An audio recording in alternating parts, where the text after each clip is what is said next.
Have you been itching to try out Metahuman Animator, but don't have a cheap way to capture the body animation at the same time? In this video, we will go through the entire process of creating a full body and face performance capture animation for Metahumans in Unreal Engine 5. Listen close now. This will also include polishing the animation, building the environment, Morphing your voice using AI. setting up cameras and lighting, and much, much more. Things that ain't natural are serum.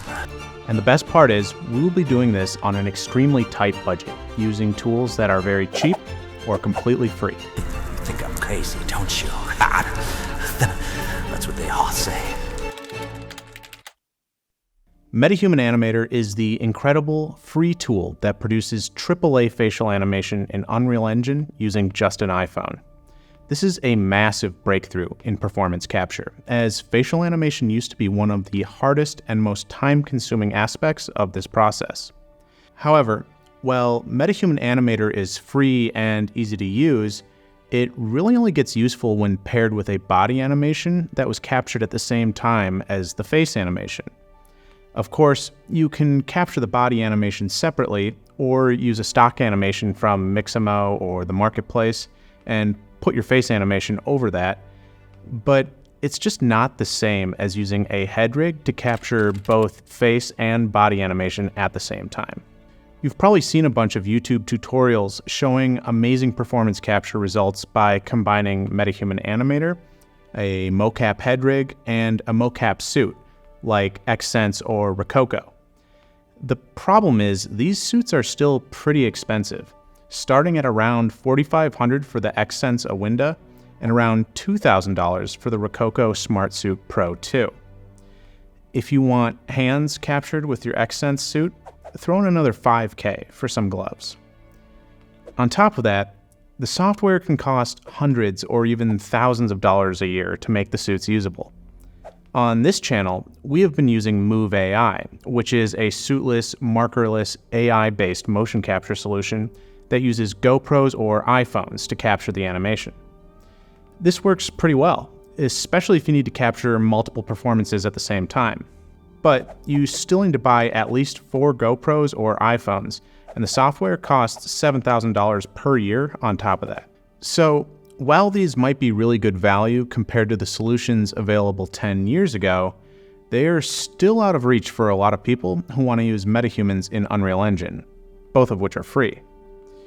Fortunately, there are some cheap and easy mocap solutions out there. For this video, we will be using an iPhone app called Move One, which is Move AI's cheap, single-camera solution designed to be as easy to use as possible. Move One is free to try, and after you use your trial credits, becomes $15 per month for their cheapest package. It can do full body and hand tracking of one person at 60 frames per second in 1080p. Now, I am not claiming this is a full replacement for the higher-end solutions like inertial suits or multi-camera setups. Although I think it works surprisingly well for just one camera, it is not a professional system and has a lot of limitations. For example, you will have to stay in a small area no larger than 5 by 5 meters, and you can only record 60-second takes. The raw animation will have some jitter and wobble to it, and the hands will need some cleanup to say the least. But after some cleanup, the animation is totally usable and makes a great vehicle to help Metahuman Animator drive a performance. These results could totally be used in professional previs, indie games, or short films. There are even some advantages to using this single camera setup. For example, it was really easy and fast to set up, by far the fastest of any method I've tried. And the actual space I used was only about 3 square meters, or 27 square feet-ish. So why is this tutorial so long? There are other much shorter tutorials out there covering all the individual aspects here, especially Move One and Metahuman Animator. But there are not a lot of tutorials showing both Metahuman Animator and Move One being used at the same time, and almost none while using a Headrig. So I thought it would be valuable to show these tools being used in the full context of a finished scene. Now, you will need a few pieces of equipment in order to complete this workflow. You will need an iPhone 11 or newer in order to use Metahuman Animator. This is because Metahuman Animator uses the true depth sensor on the selfie camera to enhance the face tracking. I would recommend a mini and avoid a max size, since ideally it would be as light as possible for your mocap helmet, but any size will work. You'll also want a decent PC with a good video card. For reference, I'm using an RTX 3090, I have 64 gigs of RAM, and an i9 processor. But I think any RTX card will work fairly well for this. To use the Move One app, you will need a second Apple device, either an iPad or an iPhone. Their website says any iPhone from the iPhone 8 on will work. They do say an Android version of the app is coming soon. In my case, I used an iPad 4 Pro. You can get both the Metahuman Animator app and the Move One app on the Apple App Store, so download them on their respective Apple devices. Now, there are other single-camera mocap solutions similar to Move One that don't require an iPhone, like Rokoko Vision, which is actually free, or DeepMotion, which is similarly priced to Move One. You can use any kind of camera with these, and they work basically the same as Move One, but honestly, they did not seem to have usable results. I uploaded the same video that I captured using Move One to both Rokoko and DeepMotion, and Move One was far better. This also seemed to be what I saw when watching other comparisons on YouTube. However, for this tutorial, you could really replace the Move One animation with any mocap solution that you have. Importing, retargeting, and cleaning up the animation should be exactly the same for any other solution that generates an FBX with a humanoid skeleton. You will just have varying levels of quality of your raw animation. So, before we get started, let's quickly watch the finished product so you know what we'll be working towards. They're coming. They're always coming. You shouldn't be here. But since you are, let me tell you something. There's things in these woods. Things that ain't natural. I've seen them. Shadows that move when they shouldn't. Voices that whisper when there's no one there. You think I'm crazy, don't you? That's what they all say. But I know the truth. Listen close now. When the moon's high and the wind stops, that's when they come. Silent as death. Hungry as hell. Wait. Did you hear that? They're coming. Run! Okay, so we're just going to jump right in and get started. And the first step is to make or acquire a mocap helmet to hold your phone. Now, I have the Rokoko Headrig, which I like a lot. It has an adjustable head strap, and so it fits any size head. Lots of cushioning, and it has this built-in counterweight. It works fairly well with the iPhone 13 that I have, although this phone holder here had to be flipped around so that it could hold the phone far enough from the Headrig. But we'll explain more of that later. Regardless, this is very comfortable and does its job very well. However, this is almost $300 before shipping. This is actually the best value I have seen for a Headrig that works this well if you want to just buy one instead of making one. One thing to note, I have ordered 2 of these from Rokoko, and one shipped to me right away, but the other, despite selecting express shipping, took an entire month to ship. I noticed on the invoice that it says it's due 1 month after the order, so I guess I must have ordered when their stock was low. So just consider that if you want to order one. But for this video, we're going to use our own DIY helmet. So here it is. We have a skateboard helmet with some GoPro attachments here and a counterweight in the back. This helmet is from Amazon and costs $30. It's the largest size sold for this brand. I have a 23-inch head, which is honestly the biggest head of anyone I've met. and this barely fits, but it does fit snugly, which is what you want. So you got an adjustable strap in the back here. The adjustable strap in the back here will help you fit it to smaller heads, and it was because of this strap that I went with this model.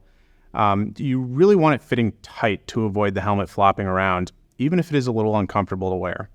So then on the front, we have some GoPro attachments. Connected to the helmet is like a standard GoPro helmet mount. So, you know, pretty standard, just sticks right on there. Attached to that are these two arm components. And then the phone holder. On the back, I just have a 2.5 pound counterweight, or 1 kilogram. Costs $7, and it's just attached using 2 zip ties. And honestly, this feels a little heavy, but with a phone attached, it actually balances pretty well. I'm just holding that on one finger. You could probably use a lighter weight for a mini. Overall, it will be hard to avoid any movement completely, especially when you're walking around, but that hasn't caused me any real problems in the animation. All right, now let's move on to recording the animation with Move 1. As I mentioned before, the space I used was a total of 3 square meters, 2 for me to move around in, and another between the edge of my space and the camera. The camera was placed on an apple box about half a meter off the ground and was just propped up in a way that made it perfectly level with the ground looking forward. I actually think it being level looking forward was one of the reasons that the animation turned out well. It just helps the app know the angle of the floor a bit better. So another thing I did regarding setting up my space was to print out my script on a few different pieces of paper and tape them in 3 different spots around my capture area. This served 2 purposes. It helped me remember my lines since I didn't have the script memorized, and also helped me know where I should be looking when I'm delivering a certain line. Okay, so now that we have our space set up, we're ready to get into our Mocap helmet. You can fit your phone into the holder and just make sure it isn't pushing down on the volume or power button. Go ahead and put that sucker on and make sure it's fitting as snugly as possible. But make sure it's back far enough that your eyebrows can still move around. Turn on your LiveLink app, select Metahuman Animator if it prompts you. Open up the settings menu and make sure you have 60 FPS selected and that your video quality is set to high, and that the depth preview is on. Now, adjust the phone so that it's as close to your face as possible without causing any black blobs to appear on your face in the depth preview. You can see here I moved it a little too close, and then there I have it just right. This doesn't have to be perfect, but you do need to make sure there are no large black spots on your face, since it will not work if there are. Okay, you are now fully ready to record. So go near your device using Move 1 and get ready. As soon as you hit record, you need to make sure you capture a neutral facial expression and gaze as well as a teeth pose. So look straight ahead and relax your face completely. And then you want to pull your lips back and show what your mouth looks like when it's closed completely and your teeth are touching. And this just takes a few seconds, but it's very important to calibrate your Metahuman Animator take, which we will explain later. I do this at the beginning of every Metahuman Animator take. Now, make sure your Move 1 app is set to record 60-second takes on this little wheel here, and hit record. You will then have 5 seconds to get into A pose before the recording starts. Now, as the recording starts, you need to do a slate of some kind to help sync the face and body animations, since they are being recorded to different devices. So I like to clap my hands together and pop my mouth open at the same time I clap, thus creating a visual cue on both the face and body animations that can be aligned later. So just like this. And once you do that, you want to jump right into your performance because you only have 60 seconds. Now, something to keep in mind is that the phone on your Mocap helmet can occlude your face from the Move 1 camera, like this. Move 1 uses your face to get the orientation of your head. So if your phone blocks that view, it can cause the head to twitch or move strangely. A few hiccups can be corrected in the cleanup stage, but just keep that in mind as you record your performance. Another thing to keep in mind are the clothes you are wearing. I have a t-shirt, so my arms and elbows are visible, which is good, and my shirt contrasts well with my pants. You don't need skin-tight clothing, but the tighter fitting, the better. I think I could have tucked my shirt in here to help with the hip tracking, but overall it didn't seem to matter too much. So once your 60 seconds is up, you can stop recording on Metahuman Animator and hit Upload on Move 1 to start processing your body animation in the cloud. Once it's done, you can come back to your Move 1 app, hit this gallery button, and it will bring up all your takes here. You just click on the one you want, and you can preview it right here. So we can see that the tracking worked pretty well. Obviously not perfect, but this can be made usable. To download the animation to your computer, you click Share and make sure you have FBX selected and click Generate Code. This will give you a code to type into the Move Chrome extension. So go ahead and type that in, and that will download the animation FBX to your computer. And from this point on, we will be in Unreal Engine. And like I said before, you can really use any mocap solution with the following tutorial. The process should be essentially the same. Okay, and so the first thing we want to do is make sure that we have Unreal Engine 5.4 installed. In this case, I have 5.4.4, and we'll just go ahead and launch that. It needs to be 5.4 in order to use the animation retargeter. And once Unreal Engine is started up, go over here to the Games tab, and we're going to just select a blank project. Pick your file destination here, and over here we'll rename it.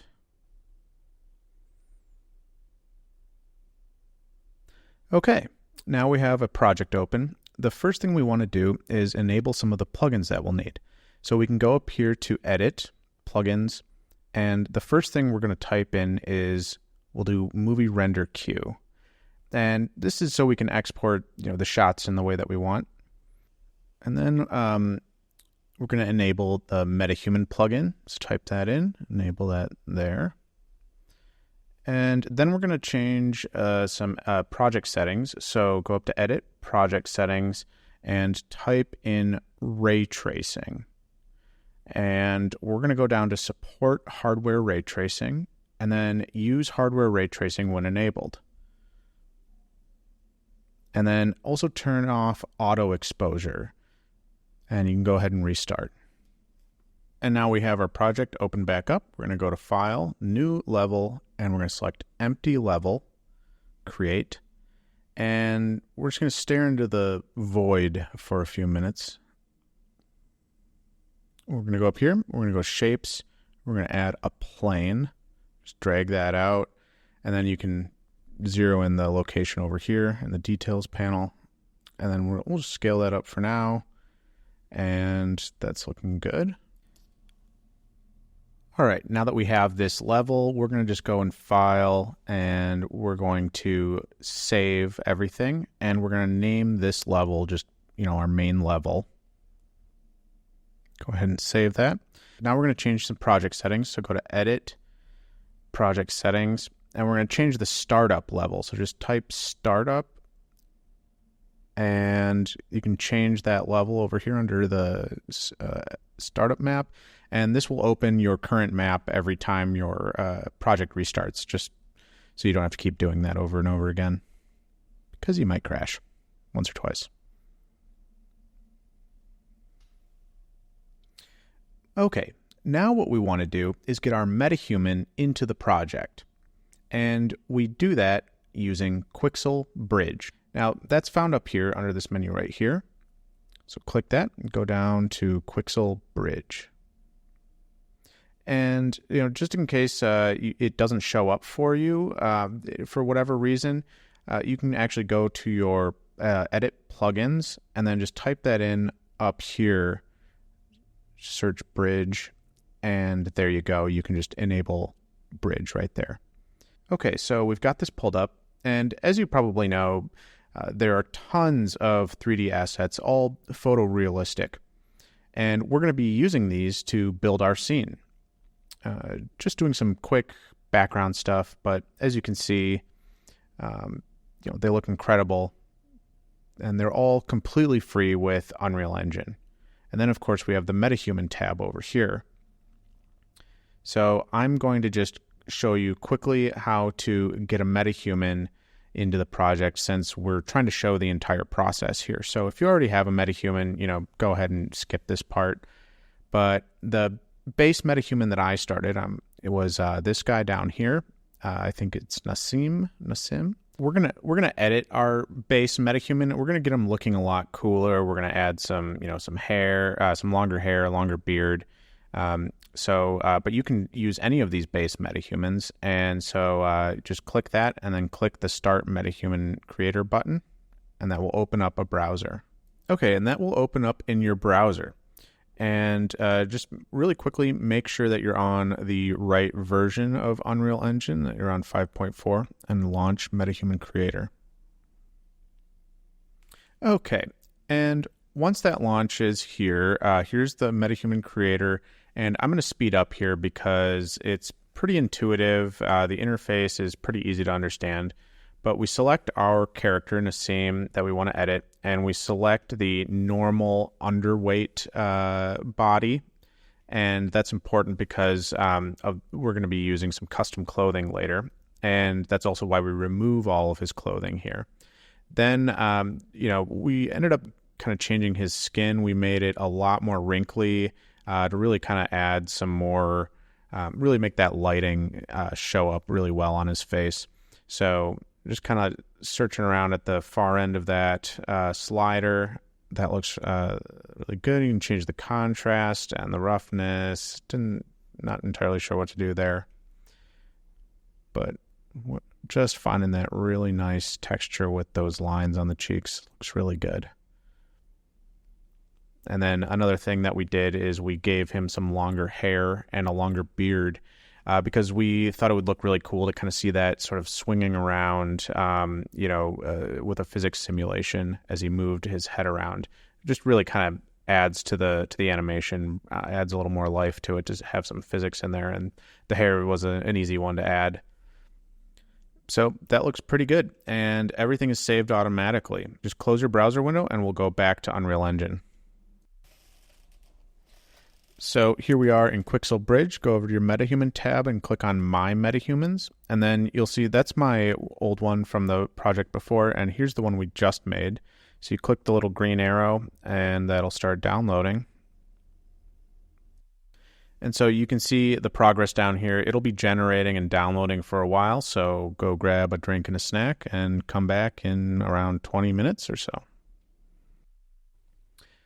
Okay. And once that has finished, it will show over here, it'll be a little green check mark, and you can click the blue plus to add, and that will import them into your project.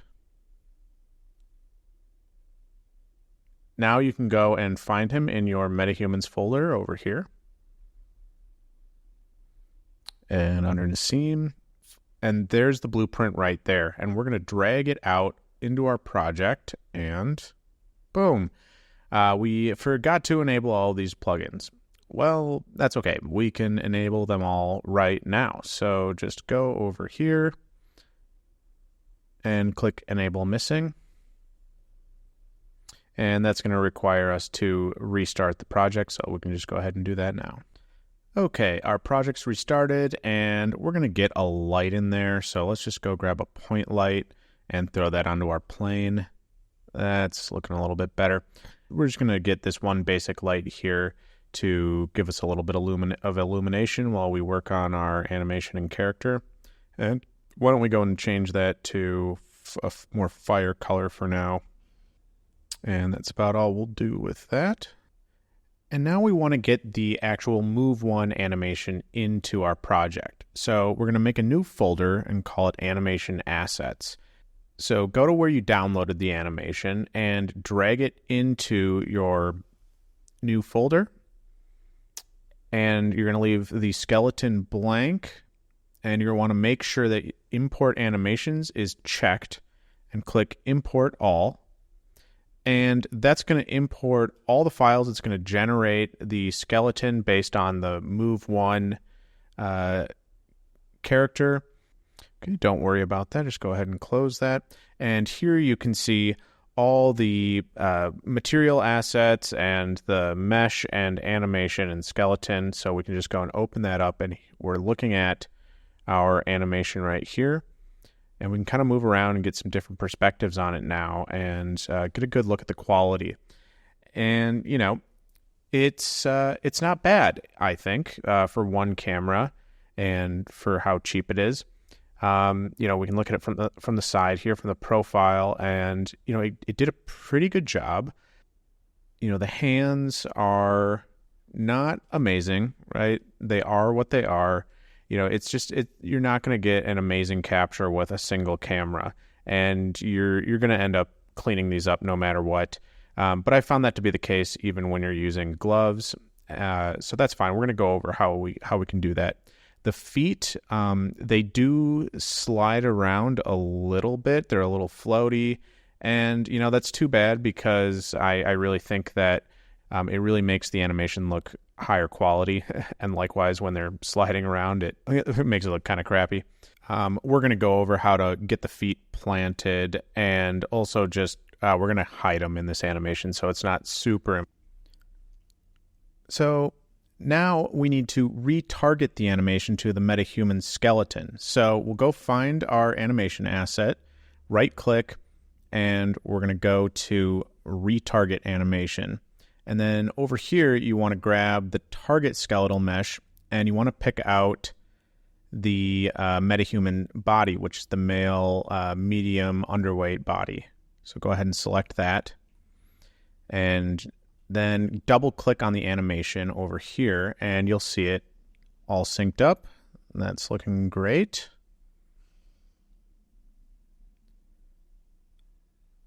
Okay, and we go and click Export Animations and put that in our Animation Assets folder and just hit Export. That looks good.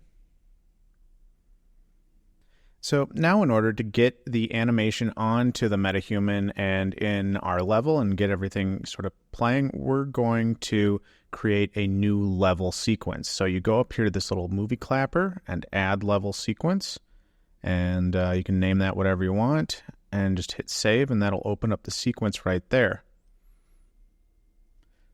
All right, and now we've added the sequence, and we're going to get him added to the sequence. But before we do that, we're going to just go ahead and add a basic actor, and we're going to add our metahuman to the actor. We're going to make the metahuman a child of the actor. And the point of this is, in case we have to move him in the scene, we can just grab the actor and move that. And, you know, it can get a little buggy, it can get a little glitchy when you have them added to the sequence, and, you know, you have an animation on both the face and the body, and you start moving them around. Sometimes the head can get disconnected and stuff like that. And that will still happen, but it happens less with this method. So now that we have that, we can just go ahead and add the actor to the sequence. So go ahead and select the actor, and just by selecting the actor, it will add our metahuman as well. Okay, and you'll see he's got the control rig on both the face and the body. We can actually go ahead and delete those for now because we are going to regenerate them when we add the animations. So first what we're going to do, well, let's see, why don't we add the animation really quick. So click on that plus, go up here and find the animation. Great. And then we're going to make this a little bit longer here. We're going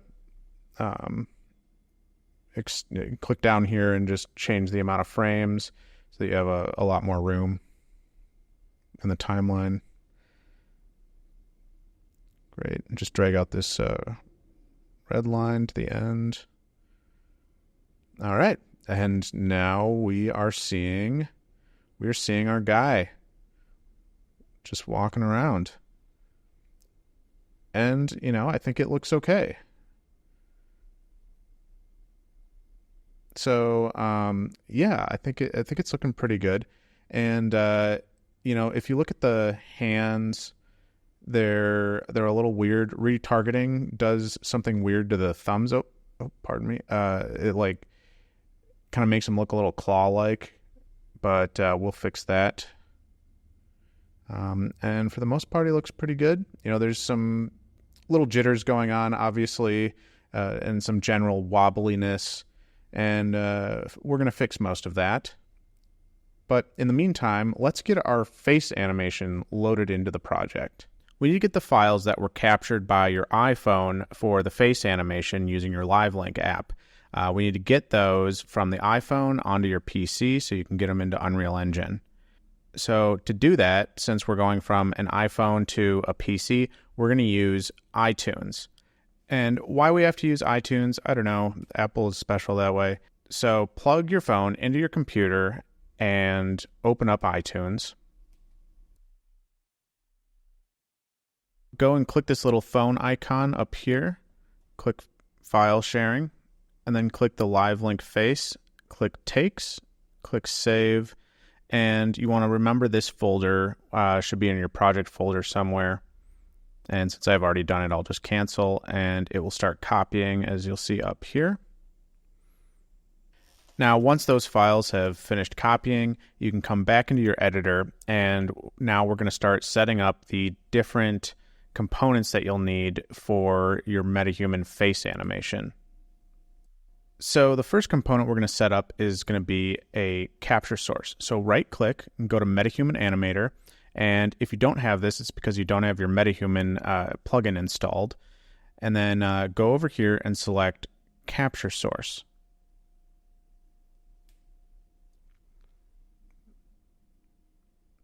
And we're going to go in here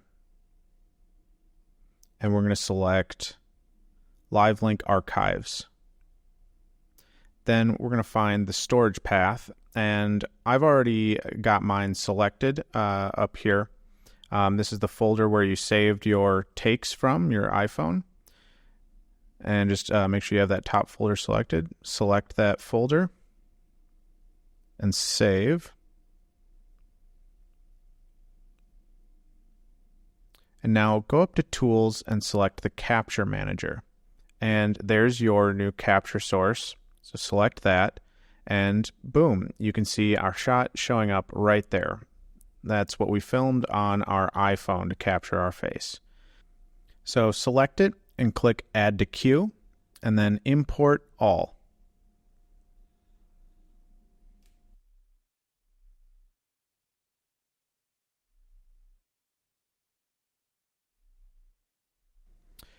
Now we're going to go back to our Metahuman Animator menu, and we are going to select a Metahuman identity. We'll call this Crazy Man. So go ahead and open that up. And you might have to log into the Epic Games, into your Epic Games account, so go ahead and do that. And what we're going to do in here is generate your Metahuman identity from the footage we shot with your iPhone. So go up and go to Create Component, and you're going to go to From Footage, and you're going to select your take. And there we go. It'll load in like that. And that's your footage from the iPhone. You can go down here and scroll through, and everyone looks good with a wide-angle lens in their face. Okay, the first thing we're going to do is find our neutral face that we made. So go and select this little button here, and what that's going to do is select this as your sort of neutral gaze. And this is kind of what your face looks like when it's just relaxed, looking straight ahead. And then what we're going to do is, so actually you can add side poses here. I haven't really needed to do that. I think it does help a little, mostly with the face scan itself. But if you're just doing the animation, I think the front version works pretty well. So then what we're going to do is we're going to go up here and we're going to add a teeth pose. And what this is going to do is it's going to calibrate where your jaw is when your teeth are fully together. So find that frame, go and hit this plus button while you have the teeth pose selected, and hit OK, and there you go. And now the next steps are just clicking a few buttons. So go up here to Metahuman Identity Solve, click that. And then once that's finished, the next option will be Mesh to Metahuman. But first you have to come over to the hierarchy on the left and select a body type. It really doesn't matter which kind you do, so I'm just going to select this one. And then go and click Mesh to Metahuman. And we're just going to select skeletal mesh only. And once that's done, this message will pop up here. So just go ahead and hit OK. And it will finalize this process. And the last thing to do is to just come up here and click Prepare for Performance. And this can take a while. All right. And for me, it's all done. And you are now done with the identity part, so you can just close out of that. And you can see your skeletal mesh is right there. And the next step is to create a Metahuman performance. So right click, back to our Metahuman Animator, and select Metahuman Performance. And we'll call this Crazy Perf. Just go ahead and hit enter, and we'll open that up. Okay. Now, the first thing we want to do is select our take again, since that's what will drive the performance. And we'll select the identity we just set up there. And this pops up, just hit yes. And there we go. We can see the skeletal mesh we just made. And it is fully ready to go. You can uncheck the depth here to see the depth information. And what I'm going to do is I'm going to scroll forward here. I'm going to find where we did our sort of mouth pop and clap slate. I'm going to find that part where my mouth is open all the way. And we're going to start the processing from that point. We're going to start the animation there. So I'm going to type in the frame number there. And that's where the animation will start. And that'll just help us sync it up a lot easier when we're in the sequencer. The next thing we want to do is we want to find the head movement mode, and it's on by default, and we want to disable that. And that's because we want the head and neck animation to be completely driven by the Move 1 animation in the body animation. We don't want it to be driven by Metahuman Animator. So we'll go ahead and close that. That's looking good, and that's everything we need to do. So you can go up here and click Process. And this is going to take a while. It's going to do 2 passes of the animation. It's going to play through first, and it'll be a rougher pass, and then it'll go over it a second time, and that's when you'll really see it come to life. You know, the really subtle expressions will all be there. But anyway, I'm going to speed up through this even more, and you'll see it when it's done. Okay, can take a look. It's looking pretty good. Moon's high, and the wind stops. That's when they come. Silent as death. Okay, weirdo. Let's go up to Export Animations, and we're going to select our Animation Assets folder we made earlier, and save. And really quickly, I noticed that the portrait for the face archetype skeleton is showing the incorrect portrait. But it does have the correct skeleton selected. So if you get a glitch like that, just look out for that. So now you can just come down here and hit Create. And that will save your animation. And now you can just go and close this. And now what we're going to do is we're going to put the face animation in our sequence and match it up with the body animation. So here we are back in our sequence with the body, and we're going to scroll all the way back to the beginning, and we're going to find the spot where he's clapping his hands, and And because remember, that's where we did our mouth pop and clapped at the same time. So we're going to move that and, oh no, what do you know? Old Crashy Magoo can get you at any time. So make sure to save, folks.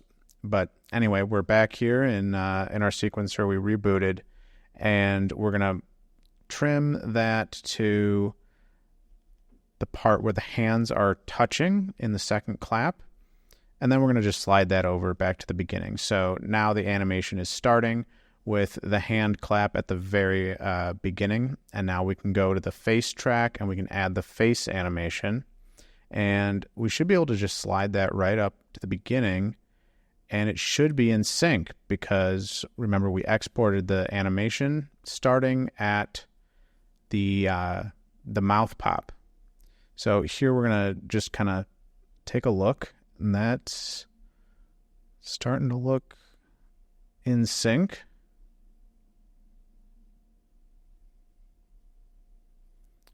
Okay, that's not too bad.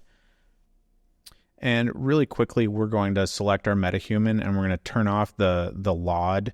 We're going to set it to 1. So over here in the detail panel, select the LOD sync, and go to forced LOD and set it to 0. And, oh, whoops, we got ourselves a headless Metahuman, and, you know, that's totally okay. We don't panic, as scary as this might be, as disturbing as it looks. Just go to Save All and restart your project, and it should work. Okay, and here we are back again, and we'll go and get our sequence back open. And everything should be working properly now, and the level of detail should be forced to the highest level, no matter how far away you are from the subject. But anyway, this is looking really good, and I think we want to get some audio in here and get that synced up with the performance as well, just so we can really, you know, get the whole feel for the performance when we're lining up the shots and adding in, you know, the environment and the lighting. And what we're going to do is we're actually going to use the audio that we recorded on the phone, and we're going to upload that to Elevenlabs and morph the voice to get a different character than my voice, because I can't stand listening to myself. So what we're going to do is go over to your editing software of choice. In this case, I'm in Adobe Premiere, and you know, you can really use any editing software, but the main thing is we need to go and pull in our video file from our recording. So go in here and find that video file from your take, grab that, pull that into your project, and I'm going to right click on that, and I'm going to go to new sequence from clip. And now that I have that in a timeline, I'm going to scrub to the point where I am clapping and popping my mouth at the same time. And I'm looking for the second pop, and right where the mouth is open all the way, that's where I clapped my hands together.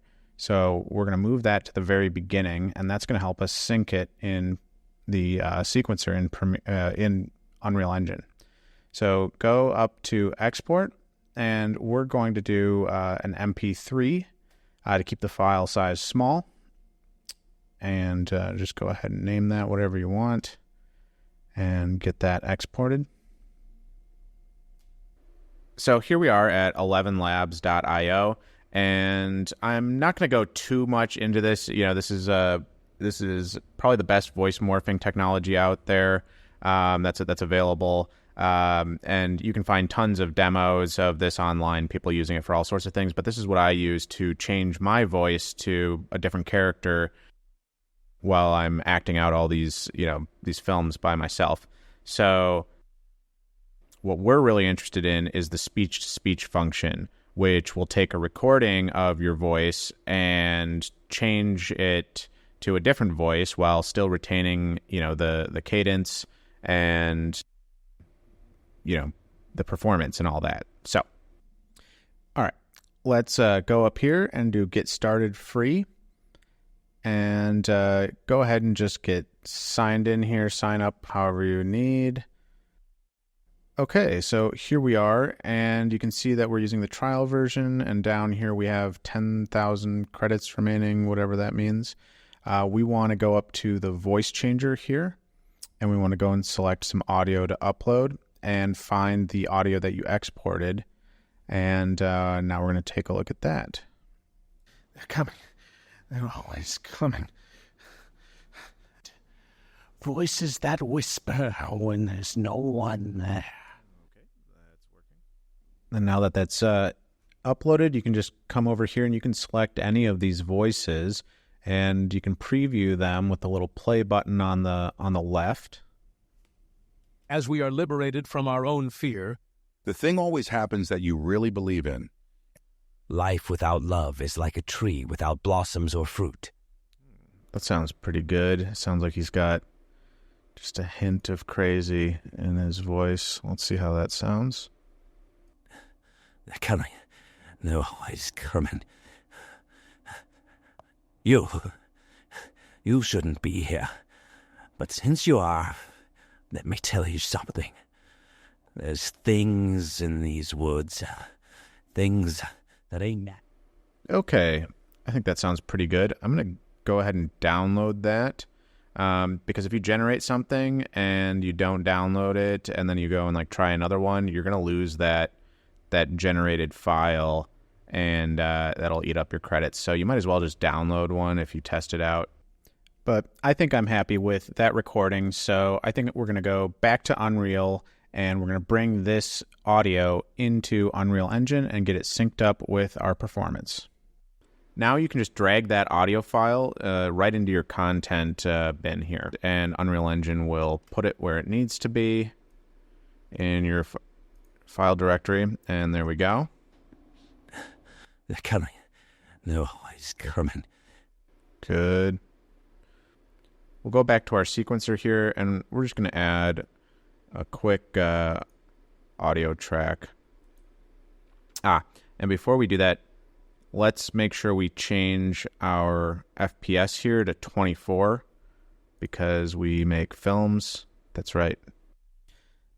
Anyway, go to your audio track in your sequence and hit the little plus sign, and you can just you can either search for your track or find it and just grab that. And in theory, if you just slide it all the way over, it should line up with the performance. Since you are, let me tell you something. There's things in these woods, things that ain't natural. I've seen them. Shadows that move when they shouldn't. Voices that whisper when there's no one there. You think I'm crazy, don't you? That's what they all say. But I know the truth. Listen close now. When the moon's high and the wind stops, that's when they come. Okay. Scientists. That's looking pretty good. It's a lot more fun with the audio in there. You get like a much better feel for the performance itself, and that's going to help us with all the with everything else that we're going to do regarding the cameras. But before we go any further, we're going to get some clothes on this guy. And so what we're going to do is we're going to go down to our launcher, and we're going to click on the Marketplace tab up here. And we're just going to go and we're going to search Metahuman.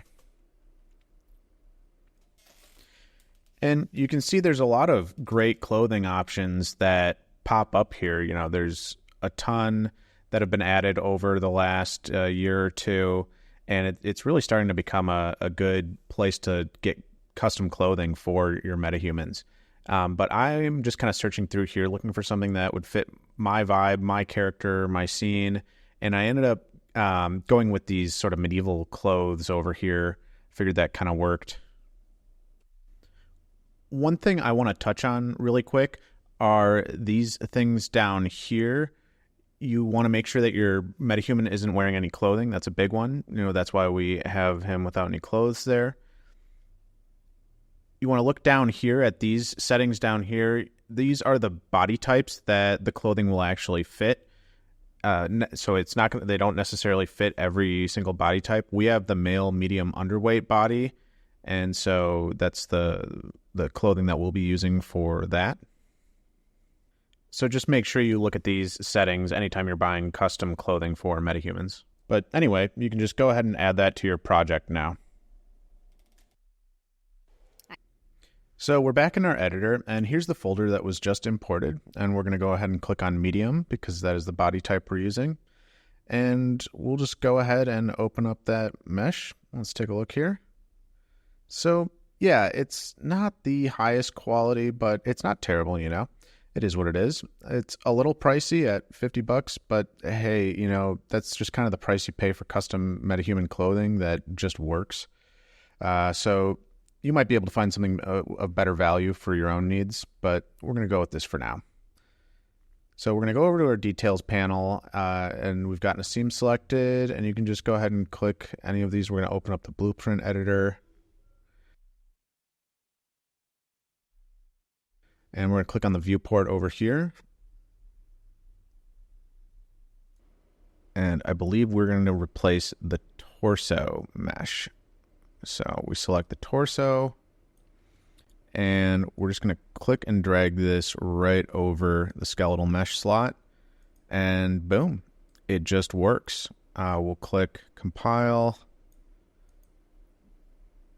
and there we go. Now we have a fully clothed crazy man. That's looking good. I think we still have we have his sandals clipping through here, so we'll just go ahead and clear that because these shoes are part of the other skeletal mesh, so he doesn't need anything down there. Great, looking good, Nassim. So now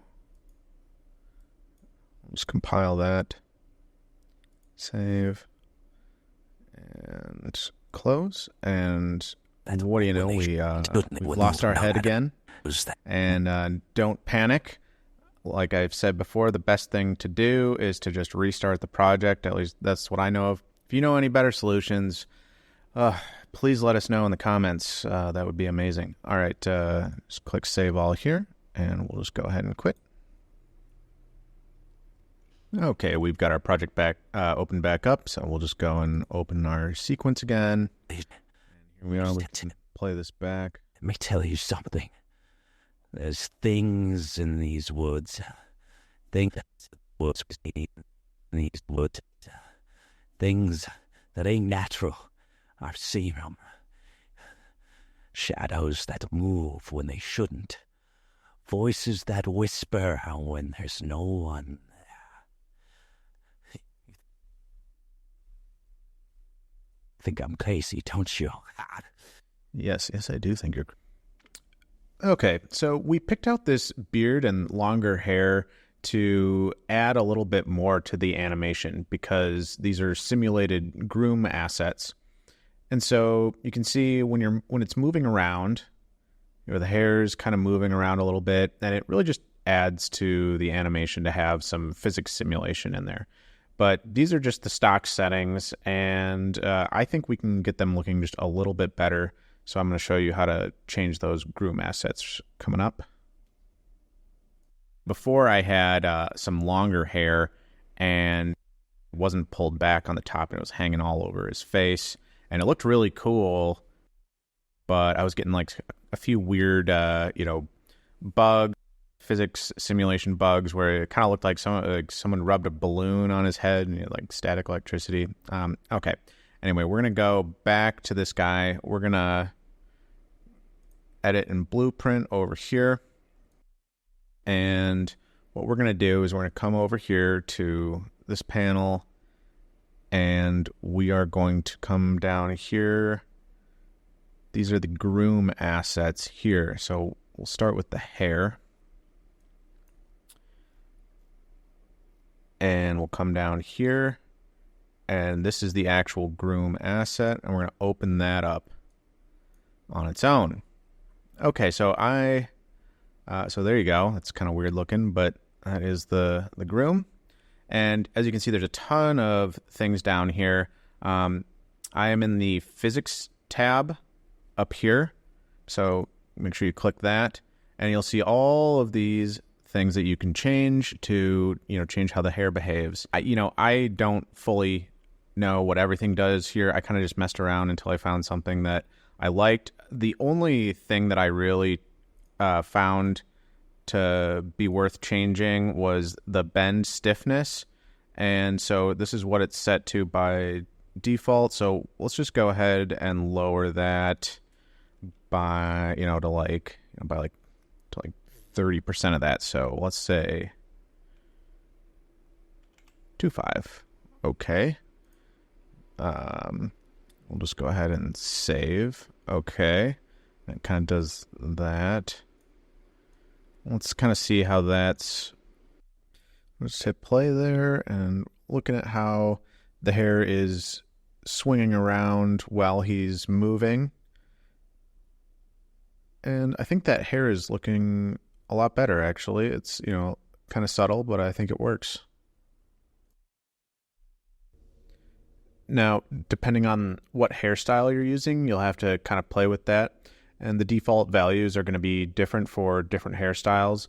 So I'm actually going to try lowering this one more time and see what it looks like. Keep in mind you can lower it too much. Shadows that move when they shouldn't.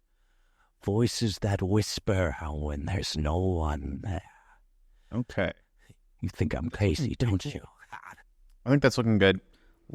We save that so we can close the hair. And you know what?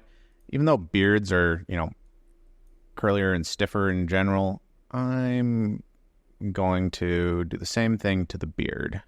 So we click on the beard, we go over to the Groom asset over here. Here we are in the beard, and we're going to come over here. Here's the bend stiffness. As you can see, it's a different value than the hair was. So we're going to go ahead. Let's just add another 0 in here, lower it by an order of magnitude. Let's see what happens. We'll save that. And how is this behaving? Whisper when there's... that looks okay. I'm gonna turn that down a tiny bit. That's just like a little too much. So maybe we'll double that. Moon's high and the wind stops. That's when they come. Silent as death. Hungry as hell. Wait. Cool. All right. So there we go. Okay, so this is looking all right so far, but we really need some environment in here, before we get into cleaning up the animation. I mean, you obviously could you could clean the animation up before, but I like to just kind of get a little bit of environment in there now that, this is looking decent. We've got kind of the building blocks, and, we're going to put in cameras later or very soon, and the way the cameras move and what's in frame is really going to help sell the animation, the motion capture that we have. Since this is primarily an animation and motion capture tutorial, we're going to just do a really quick environment, and we're going to do it all using Quixel Megascans. So what we're going to do, go up here and open up your Quixel bridge, and we'll just go ahead and open that up. This is one of the things that makes Unreal Engine amazing. All these incredible free assets. These are 100% free and built in to Unreal Engine, and they're all scanned from real life things. There's tons of tutorials out there that'll show you how to build amazing environments using Megascans, but we're going to just do this really quickly. So let's go over to collections. So we're going to go to environment. We're going to select natural. And I gravitated towards the limestone quarry. I just wanted to use rocks just to keep it simple. And okay, so as you can see here, I already have these green check marks over assets that I have downloaded. If you find an asset you like, you just click on it, and you click download. Anyway, I'll just cancel that. But for now, I'm going to use this one that I already downloaded. We're going to use this for the very ground that the character is standing on. So we're just going to go ahead and add that to the project. And once that's added to your project, you can find it really easily in your content browser. It'll be under a Megascans folder. And we're just going to add that to this flat plane here. This is just where the character is standing. We're just going to do a quick material over a flat plane. And you can reshape that. It doesn't have to be very big. Using R to bring up the rescaling button and W to bring up the move widget. And if you need to retile the material, you can just open up the material and search for tiling and check the tiling offset and then set it to whatever you want. In this case, we'll do 3 by 3. I'm going to go ahead and speed up this footage a little bit here because, as I said, this is really just meant to show you how to build a quick environment. As you can see, I'm kind of just, I'm going back into my Quixel bridge. I'm grabbing some of these cliff structures that I like and making sure nanite is selected, clicking add to my project. And I'm really only picking out 2 or 3 of these. And they're getting added to the project.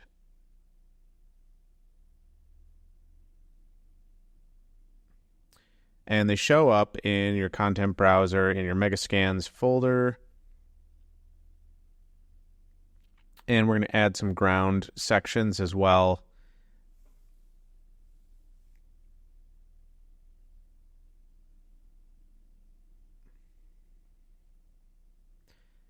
And then I'm just opening them up and dragging out the static meshes into the scene and kind of just moving them around, rescaling, duplicating by holding down Control D and just rotating and moving them around like that. And I'm using some of these sort of 3D ground pieces.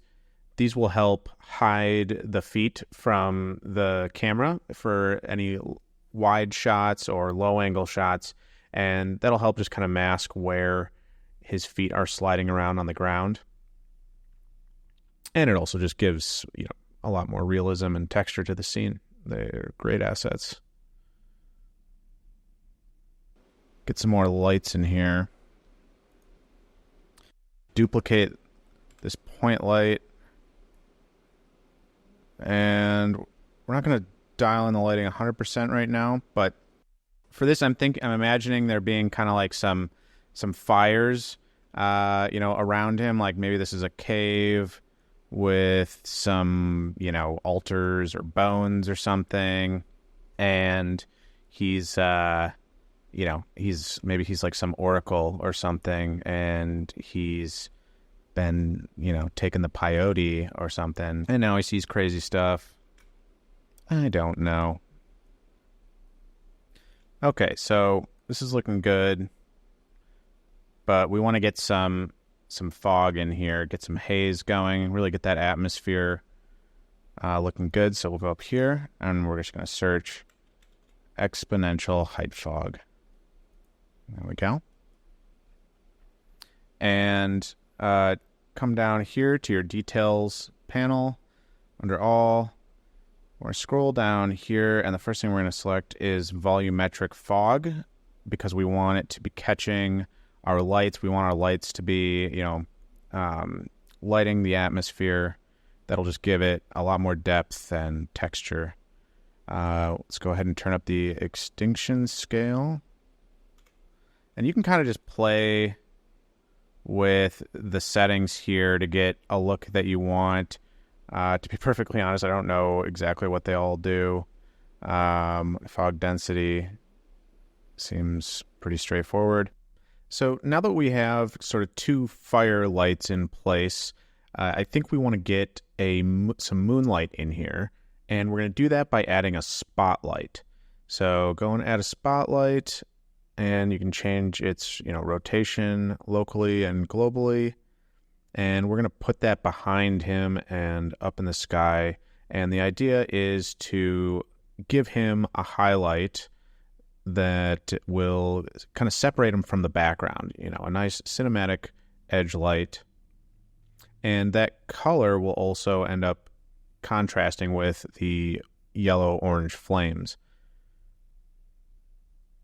So just kind of getting that in place there, maybe lighting some of the canyon walls.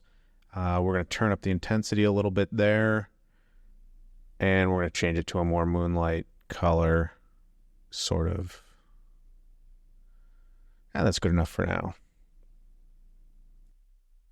And that's looking pretty good, but I think we're going to go and we're going to select both of our firelights here, and we're just going to make them a little more orange.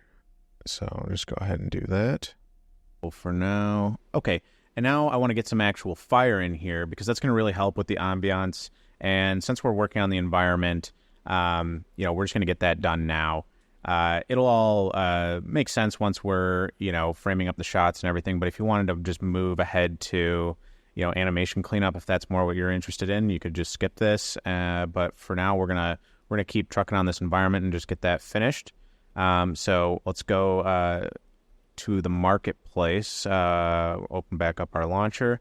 Go to the marketplace, and we're gonna find some fire and ember assets. And I found some free ones. So if you come in here, go to Browse, and we go to Visual Effects. And I just went over here and filtered by free. And hey, not a lot to pick from, but that's fine. That makes it pretty easy. But this one had some really good fire, you know, for being free. So we'll just click on that. And we're going to go ahead and add to our project. Okay, so we have our folder that we just downloaded, and we're going to go to the Niagara folder here, and then the fire folder. And I've already looked at all these, and I picked out this one, so I'm just going to go ahead and drag that in, and oh boy, that's quite large. It might be a little too warm for him here. It just doesn't look amazing. That's scaled up. But over here, we're gonna scale it down. You can see there's this allow scalability box checked under the Niagara tab. You definitely want that checked if you're going to scale these, otherwise it will not look right. So we'll just go ahead and type in 0.3, and okay, that looks not bad. Just going to get these readjusted and actually going to scale them up just a tiny bit bigger. Cool. Okay, and what's this is really going to do is it's going to give us some of these embers and smoke to really kind of play with in the background, and it kind of livens up the scene a little, you know, really adds a little more character to it. So what we're going to do now is, let's make sure he's not walking through the fire.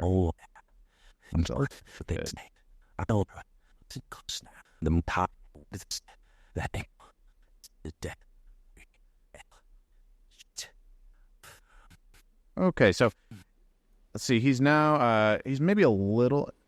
I mean, that looks pretty good. If we wanted to move him, what we can do now is select the actor. Remember, we parented him to an actor.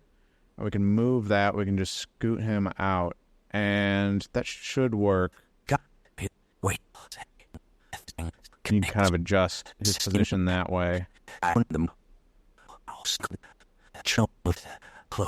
And, you know, don't worry too much about the lighting. It's not final, but, you know, now that we're kind of looking at him in different positions, and we're kind of looking at how the lighting's hitting his face, he's a little dark here. So this lighting is looking really nice right now, just using these three sources. As you can see, we've got this one kind of lighting this side of his face, and that looks really nice. And this one's kind of giving him kind of like another backlight. We have the moon giving him a backlight, so we kind of end up with this really nice cinematic shape on him, you know, that we can adjust based on these 3-point lighting. But we're not going to worry too much about that right now. Like, you know, the lighting is also to people's taste. For now, what I want to do is I want to get some cameras in there. Okay, so first, let's add a camera to the scene.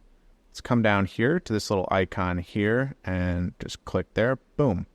And we are now looking through the camera. You are piloting the camera. What we're going to do is we're going to quickly change some settings here.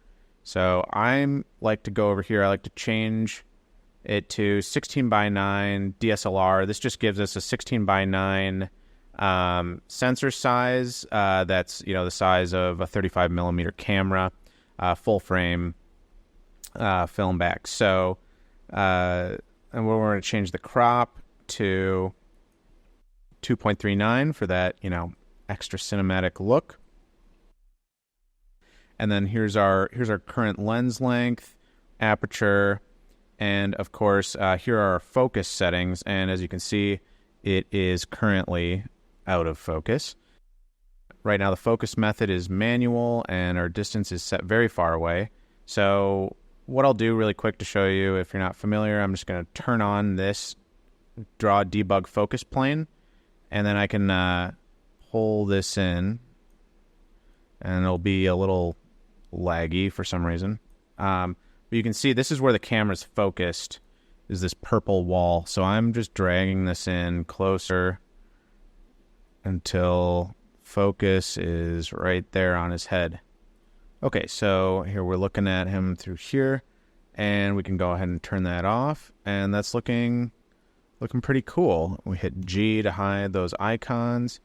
You know, that's cool looking. Listen close now. When the moon's high and the wind stops, that's when they come. Silent as death, hungry. So we can actually go over here and turn on the debug focus plane. We can see that he's moving in and out of focus, and we don't want that. We want him to be in focus so we can see that sweet performance. So the best method I've found to do this that gives you the most control over your focus point is, you know, you can set this to tracking, and then you can select an actor to track. Now, for some reason, if we just select Nassim, it doesn't work very well for some reason. I don't know where the focus is set. I mean, I suppose we could we turn on that. I don't know. I don't see it anywhere. So the solution that I've come up with is to add a sphere to and attach it to his head, and then make the sphere invisible, and then make the camera track that sphere. I don't know if that's a common practice or what. You know, please call that out in the comments if there's a better way to do this. But I found this is actually a pretty good method. So what we're going to do is we're going to jump out of the camera view here, hit escape to deselect it. And we're just going to go ahead and we're going to add the sphere.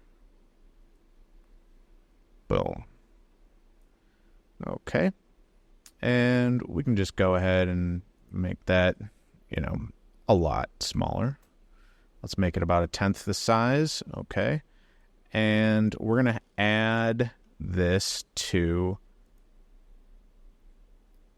our sequence. All right, now that's added to the sequence. We can attach it to his head bone. So we can give it an attach track here. We're going to attach to Nassim. We click that, and it's going to bring up you know, the bones. We're going to pick which part of the skeleton we want. We'll select body. And then here you see all the different bones, and we're going to select head bone. And then that creates the attach track, and for some reason, I have no idea why, the ball is going to go flying off into space. If anyone knows why it does that, please let me know. But here we have the ball selected. I'm going to go up here and just double click on it. And so it teleported up here. Not too bad.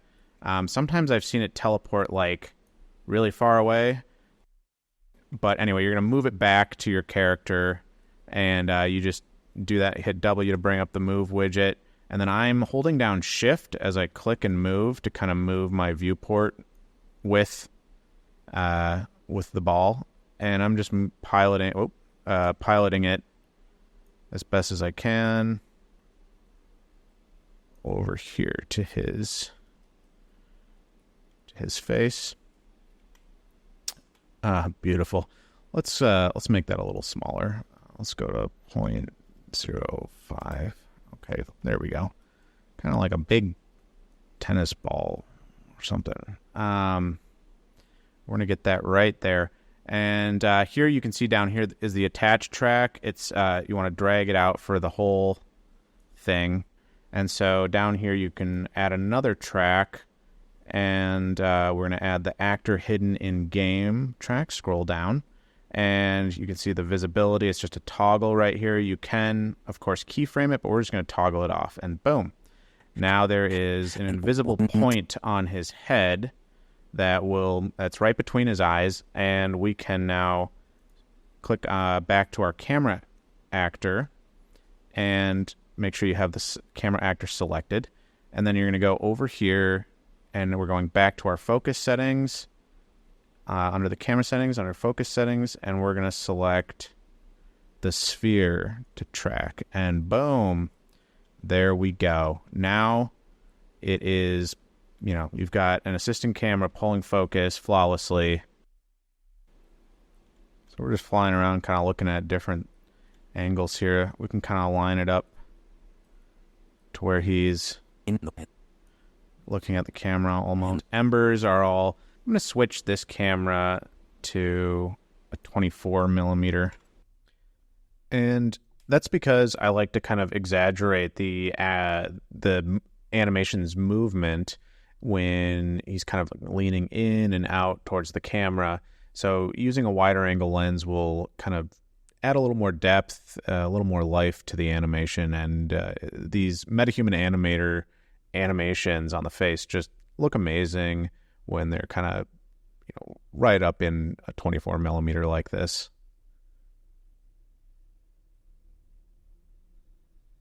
Yeah, the reason I wanted to get this camera set up is just to kind of get it looking really good before we go into cleaning up the animation. Make sure the environment's looking good. I think it is looking good. We can add a few more things. Like I want to do some wide shots, so kind of need to add a little bit more ground, a little more foreground.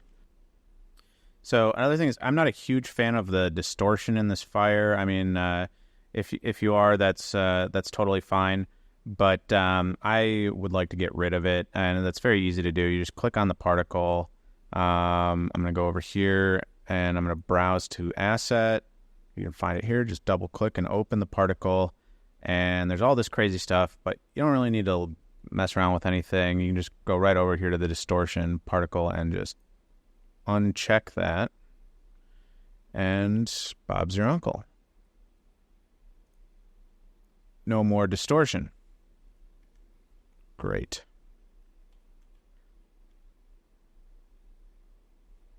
Everything looks like it's rendering properly. Yeah.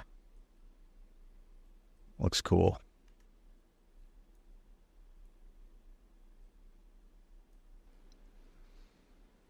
Okay, so really quickly, before we move on too much further, you might notice a pretty famous problem with metahumans and fog. As you can see, like his eye is, when the camera moves far enough away, it's kind of doing this weird reflection, and it looks very weird and wrong. And we are going to fix that really quickly. So let's just get through it together. We click here on him. We're going to go over here to the details. We're going to click the face. And we're going to scroll down to these materials. And we're looking for the material instance eye occlusion. And so we're just going to double click on that. And that brings up the material instance. And what we want is the parent material. We're going to click on the parent material here. So this is just a cheat solution to this problem, but here, first we'll take the emissive color and put that in the base color. And then we're going to change this value over here We're going to change that to 0.25. And then we're going to change the shading method to default lit and apply. And there you go. That should solve the problem. We'll save that. Close that window. All right, before we can clean up the animation, we need to bake the body animation track to the control rig. So the way we do that is to go down here into the sequencer and find his body skeleton track. And we're going to go up to bake to control rig, and you're going to select the Metahuman control rig. And hit create. And that will do its thing.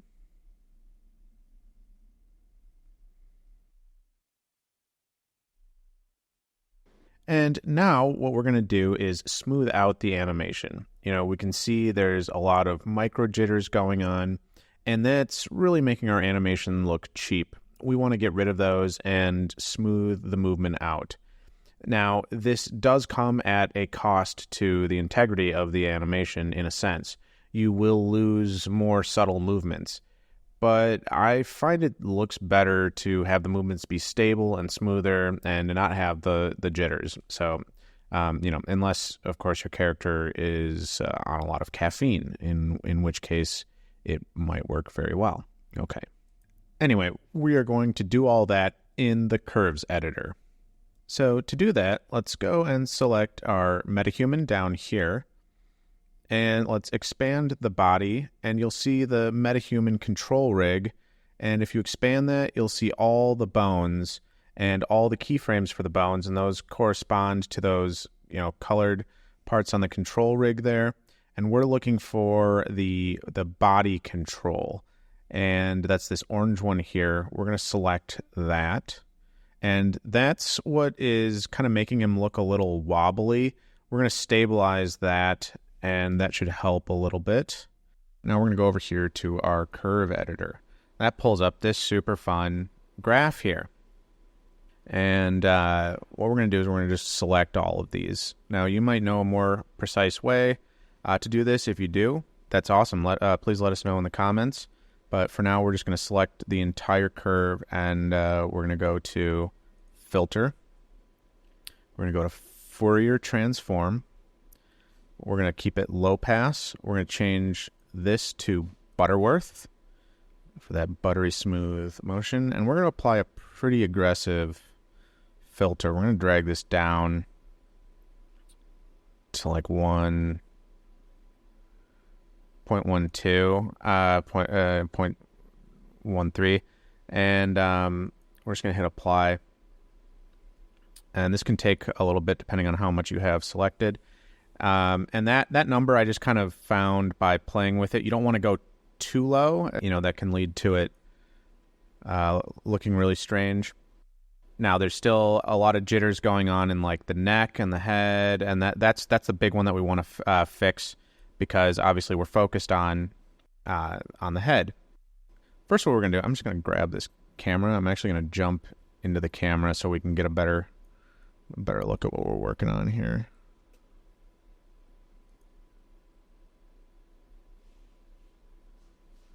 So head's still moving around a little.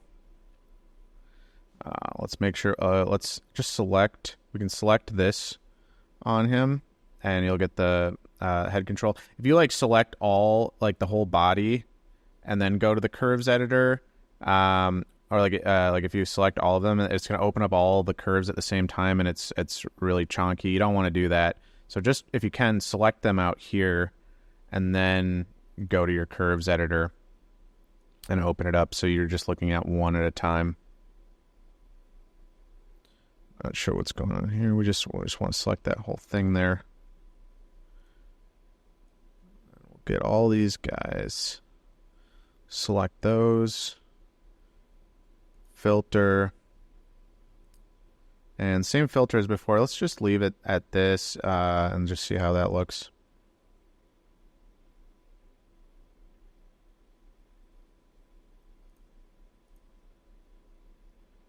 Hit G to hide all the controls.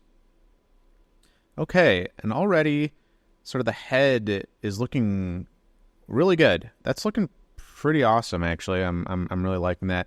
And we're still obviously seeing a lot of jitter in the arms and hands. And that seems to be a problem that I've seen with Move in general, even with the Move AI multi-camera solution. I don't know why the hands are so jittery, but we're going to fix that too. So we're looking at the hand control, and I'm going to just go ahead and I'm going to grab all of the hands. And we're going to do one hand and arm at the same time. So we're going to start with the right arm here, and we're selecting all of them. We've got the right arm above the body control, and you can see it's the right arm because it's got the R in the name all the way up here. And then you can see the left arm starts. And so then we can go back to our curves editor, and it pulls up all of these. And this can get a little chonky, so be careful selecting all of these like I'm doing. You might want to break it up into smaller chunks.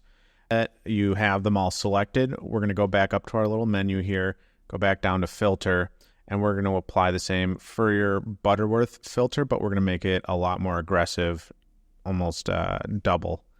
So hit apply, and that will kind of do its thing. It can take a while to apply.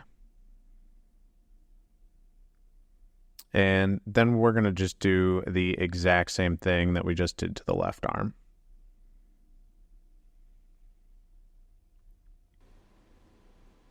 Okay.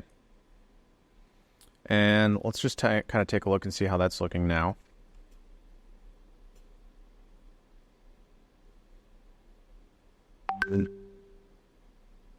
Okay, that's looking not bad at all.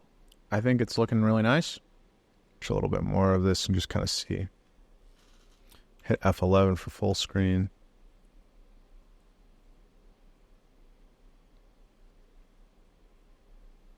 Looks like there's some jitter in the shoulders as well. So let's filter that out as well. I'm gonna quickly hit G. We're gonna select the clavicle. That's these up here, which weren't selected in the original arm and shoulders. So let's go back to our favorite tool here. Let's go ahead and select that. And filter. Go ahead and apply that. Okay. I think that's about as good as we're going to get. And I think that's looking pretty good. I'm not seeing too much jitter in his shoulders there. It's actually looking pretty good. Now the legs still a little wobbly. Let's fix those really quick as well. We're going to do basically the same process for the legs as we did the shoulders and arms. So as you can see, just selecting all the foot and leg bones. We don't need to select the toes, but applying that same filter. All right, I think that's looking a lot better. We've filtered out a lot of the jitters, and I think when you can't see where the feet are touching the ground, it looks pretty good. Now, in the act of actually filtering out the legs and the body control that we did, that I think does make the feet slide maybe a little bit more than in the original animation. This is an unfortunate byproduct of what we're doing. We do end up filming him mostly from his upper body, from this angle. So, and I think it looks really good from that angle, and then in the wide shots that we get, we kind of just put some stuff in front of his feet, kind of dirty up the foreground. And, I actually think it works pretty well. Again, it's all about how you frame these animations. That's going to go so far in how good they look. All right, so we're going to try and quickly clean up some foot sliding here. So we're going to just kind of scrub and find a good foot clean up here really quickly. Let's see. How about this right foot plant there? Okay. Go ahead and hit G. Oh, we're going to hide this particle. Select our metahuman and come down here to the control rig. There we go. And we're going to select his IK foot control. And you can go ahead and expand that. And what we're going to do is really get a good look at these keyframes here. So you want to zoom in. And what we're going to do is we're going to remove the keyframes in between where his foot touches down and lifts off. So we're looking for right where the foot touches down, and we're going to select all those keyframes there. And we're just going to delete those first ones to mark that, and then scroll forward and find where his foot lifts off. Oof, that is an ugly, ugly footstep. Okay, so right about there. We'll just delete those to mark that, and then we'll delete everything in between. And then I find you need to kind of go back near the beginning here and put some new keyframes in. And then I grab those and then drag them back over to the right. And that seems to really plant that foot there. And if you need to get rid of like the toe movement, you can go in and select the toe bones and do the same for them as well. But there you go. That's looking okay. Now let's try and get this left foot as well, just while we're right here. So we'll select the same foot control and find where it touches down. All right. And we're going to go and look at the keyframes and delete those at the beginning to mark the beginning of the foot plant, and then right about there. Good. And we'll just delete all those keyframes in between those points. Good. And we go back to the beginning again and plant some new fresh keyframes. Select those and drag them over to the right. And there we go. Okay, so now I'm going to show you a quick method to clean up the hands. This is a little tedious at first, but once you set it up, this is something you can apply to future Metahuman performances, and you can bring it into your other projects. So it'll end up saving you a bunch of time. And we're not going to clean up the entire performance. I'm just going to show you how you can make a few hand poses and save them and use them to clean up any glitchy or weird looking hands.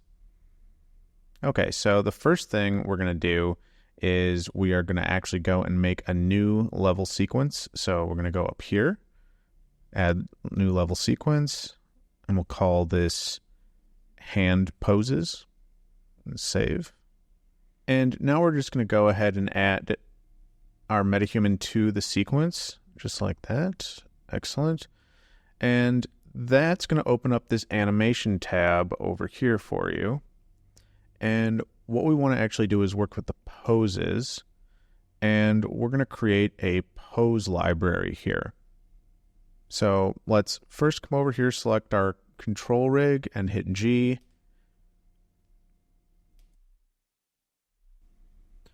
Okay, so now we're going to make some really quick hand poses in the sequencer. So you can just go to anywhere in the timeline, and then what we're going to do here is we're going to select all of these finger and metacarpal controllers. So you can select them here, or you can come down to your timeline, and then just looking at the hierarchy here, you can scroll and select all of those in the right hand. Great. Now it looks like we have them all here, and then here in the timeline, we're just going to hit enter to give them all a keyframe. And then we're going to come up here and we're going to click create pose. So then we can just call this Metahuman neutral. Go ahead and create that. And that will put this in our library, and it gives us a thumbnail and everything.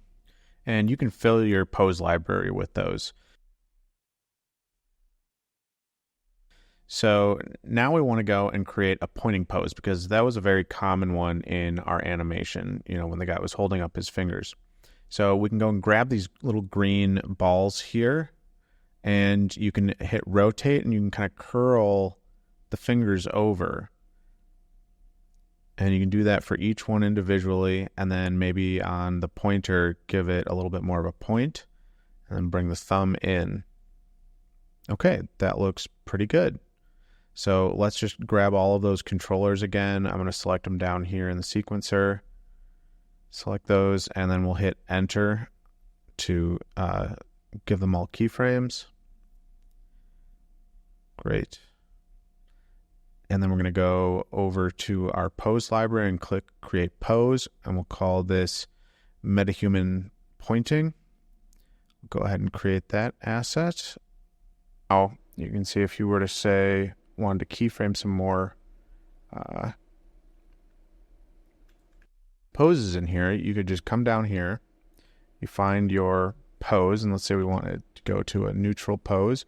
You can now select the controls, paste the pose, and hitting Enter, keyframe it, and now you have a neutral pose. And likewise, you can come down here, you can select these controllers, should already be selected, paste the pose, and hit Enter down here. And now you can see we can keyframe between a few poses very easily, and you can save these and use these in multiple projects. You can make a whole bunch of them, build up your own little library, and so that's great. Now we will come over here, save everything, and we will move back over to our main sequence here.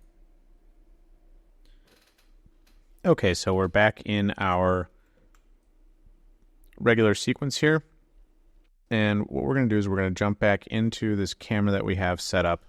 And this is kind of our hero shot right now, even though it's just one of several angles that will be in here. And we're going to kind of simultaneously do some camera stuff and fix the hand poses, just because we're really just going to be kind of like adjusting it to the shot. So first I'm going to go and add a folder here. We're going to call it cameras, and we're going to get this into there just because we're going to have a lot more cameras. Now we want to select our guy, and now we want to come down here and add an additive layer to the Metahuman control rig. So that'll add that there, and we want to drag it all the way out. And we're going to select the control rig here, and that brings up our animation tab. And we can come over to our poses. And we're going to just find, okay, you see this hand here. We're going to go ahead and correct that. So select the pose, select controllers, and then click Paste Pose. Actually, just to be safe, I'm going to manually select all the controllers down here so it properly applies the keyframes. Okay, good. And we just go ahead and hit Enter. And then we're going to scroll forward a little bit, and we're going to paste pose again and hit Enter. And then it's still a little wonky in the middle there, so we're just going to scroll into the middle between them and go to paste pose and fix that. Hit Enter. And that really kind of fixes that hand there. Looks like that thumb's doing a little something weird, so we'll do the same thing there. And so here it looks like he's got his hand hanging down, and he's going to kind of raise up and point. So we're going to do a pointing one there. We're going to paste a point pose. And then it looks like we want it to revert back to a neutral pose down there. So we'll paste the neutral pose down below. And then here, looks like a little wonky finger there. So we want to paste the pointing one in there and fix that. Hit Enter. That's looking pretty good.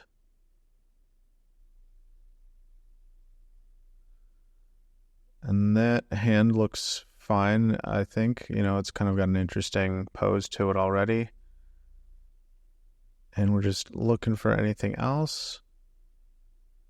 I think that looks pretty good.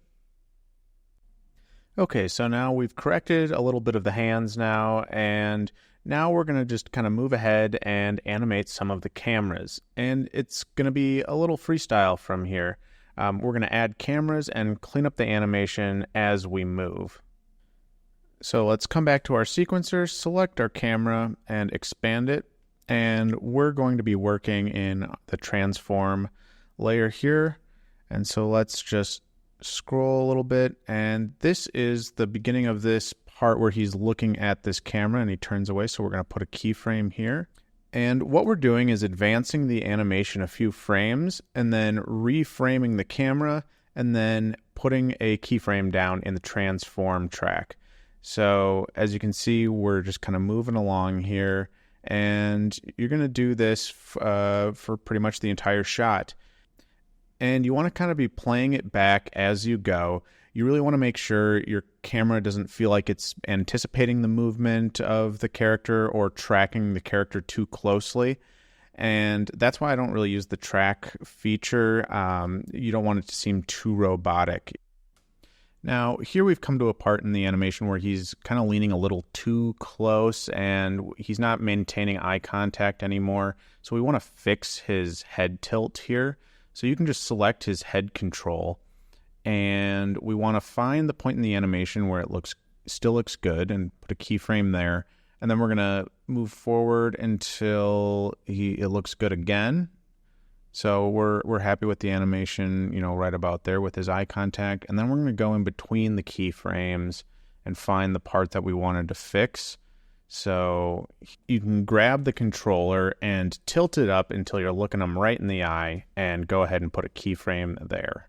And now he's looking you right in the eye the whole time. The animation is fixed. And so now we can kind of just keep keyframing along our merry way. We're going to keep adding keyframes and advancing the animation a little bit and reframing and then keyframing. And we're just going by hand, and before you know it, you'll be done. And this is, it seems tedious, but this is actually one of my favorite parts. You're doing this form of cinematography in a way that's not really possible in any other medium. And we can now just go ahead and play some of that back, and I think that's looking pretty good. You know, and if at some point your camera animation looks a little weird, you know, you can always just try and like delete a keyframe and, you know, just kind of mess around with it a little bit. It just takes a little bit of wiggling around to get right. So now I'm going to speed this next part up a little bit as I adjust the lighting. And the first thing I'm going to do is I'm going to take the point lights that are on the ground here and I'm going to make them childs of the particle effects that they're next to. And so I'm just going to do that by, in the hierarchy, grabbing the point lights and then moving them under the particle effect. And that's just to make them easier to move around. And what I'm doing with this light source is just moving it off to the side more, making it more from the side and less from the front. And that's to create more dramatic shadows on his face. It just has a more cinematic effect. So that looks all right. And again, we're not, you know, finalizing anything. We're just kind of moving along and tweaking as we go. And here I'm going to just grab the lights and make them a little oranger. And I think that's looking good. And now I'll probably go and grab a rectangular light. And these I'm using, right now I'm just moving it into place. And this will be used to kind of fill in some of the shadows. So it's just to help kind of control the darkness of the shadows on his face a little bit more and kind of wrap the light around a little bit more, you know, just kind of have another source there to play with. And so I'm just kind of moving it around. I'm going to be turning it off and on. I'm looking through the camera and kind of scrubbing back and forth, but definitely turning it off and on to kind of see if it's, you know, make sure I know what I'm actually doing. And so you can see it's kind of just, you know, making it where those shadows are a little too dark. It's just bringing them up a little. And here I'll adjust the moonlight behind him. I'm just, you know, adjusting the brightness there Nothing too crazy, adjusting the color. So before we go too much further, I want to add a post-processing volume. So you can do that up at this same menu we've been using. Just go up there and search post-processing volume, and you'll drag out this cube widget, which we can expand to cover our entire scene that we're seeing. And we're just going to do a few things. We're going to add some bloom. So I just go and turn that on and crank that up a little bit. That's adding some just sort of soft diffusion over the whole image. And you can play with the overall exposure now rather than adjusting individual lights.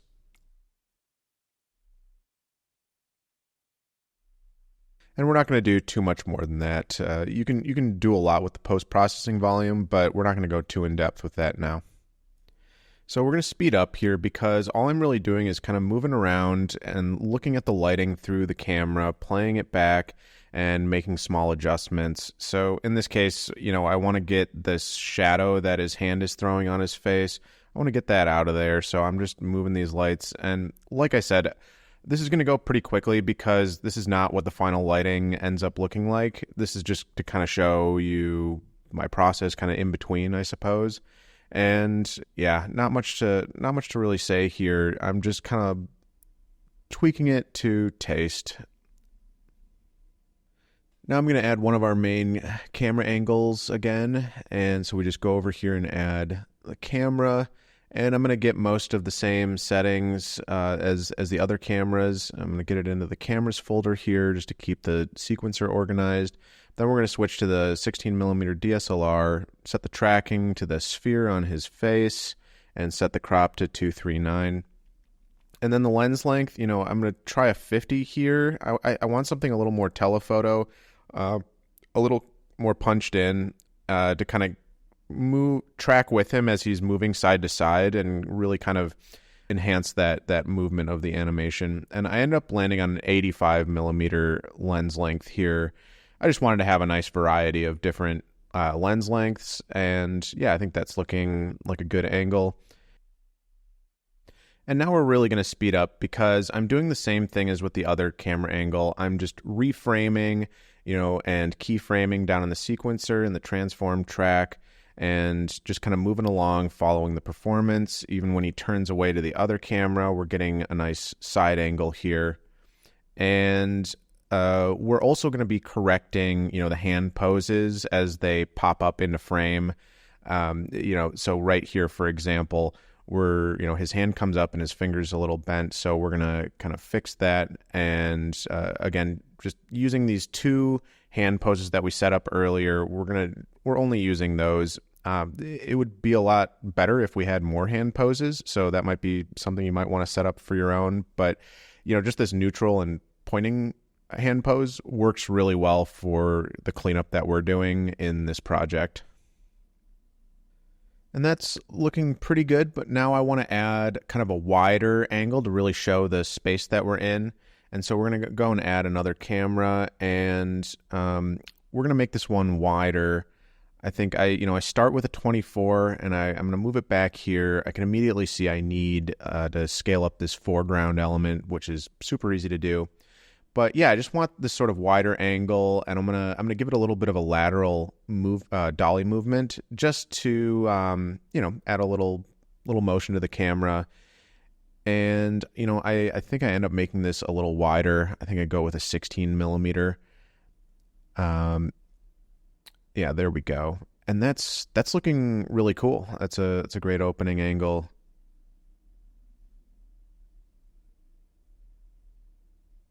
Just go ahead and move the moonlight out of frame there.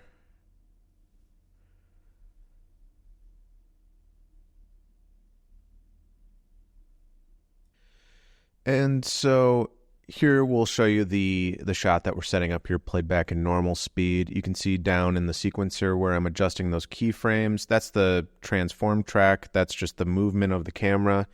And you can see it's looking pretty nice. We've got his feet are hidden by some foreground elements, so we don't see any, sliding around there. And we're not going to hold on this shot very long, but it makes a great intro. Great, so we're going to go back and speed up again because we're just adding a few more camera angles and adjusting the animation as we go.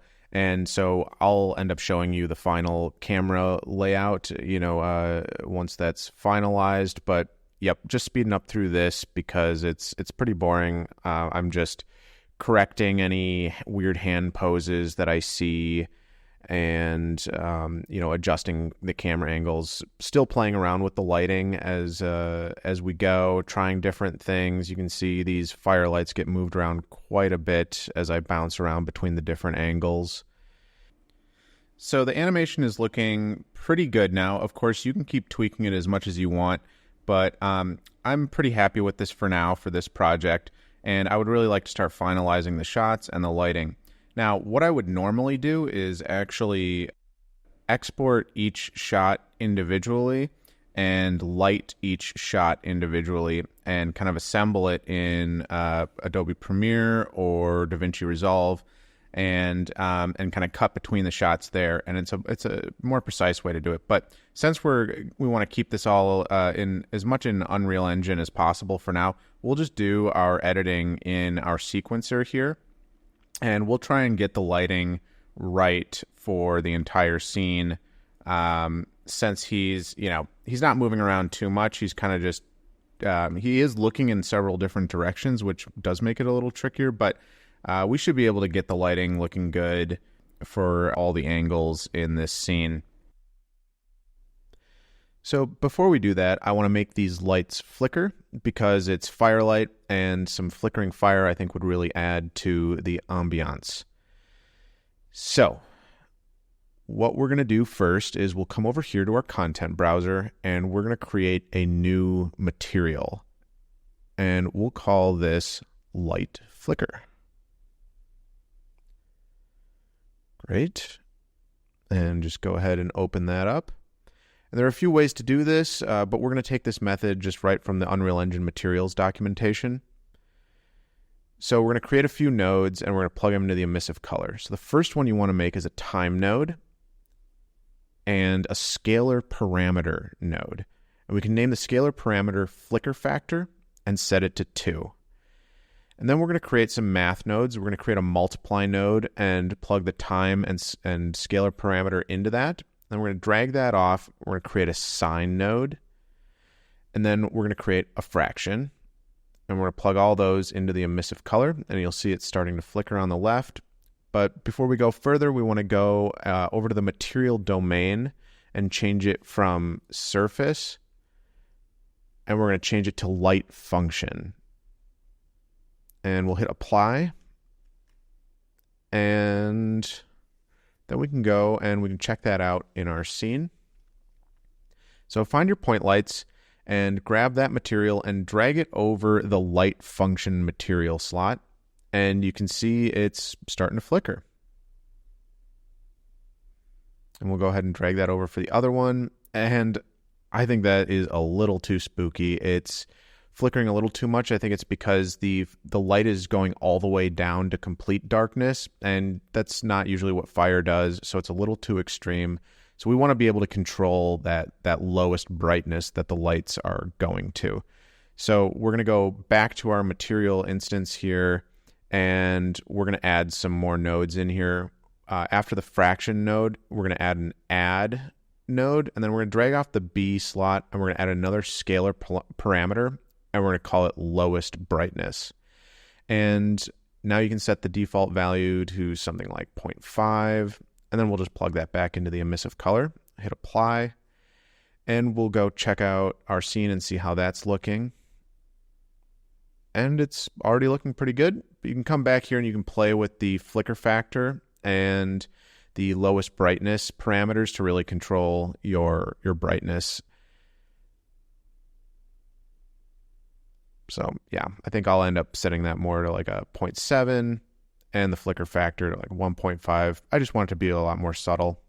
So we'll go back to normal speed here and we'll just check out the flicker through the camera and play that back. And I think that's looking really nice. That's looking nice and subtle. And we're obviously going to want to keep adjusting the lighting on his face, and we're going to mostly use just the rectangular lights for that. We're going to duplicate them a little bit more and kind of put them in a ring, sort of a half ring around his face just to give more control.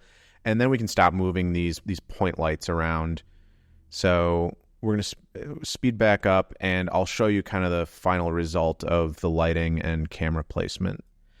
Okay, so we're going to start dialing in the final lighting here. We'll hit G, and you can see our two sort of flickering point lights are in the back there, and they're creating these really nice sort of highlights along with the moonlight up there. And then what's really controlling the light on his face are these three rectangular lights that I have set up in front of him, and these are kind of set for each of the three main camera angles. This one on the right here actually looks like it might be filling in his face too much. See, I'm turning it off and on, and I actually like the shadow that's there when it's off. So we can flag it off by adjusting the barn door angle in that rectangular light. So that's going to flag it off his face there, and then I'm just going to kind of readjust it here so it's not clipping anymore as he leans in.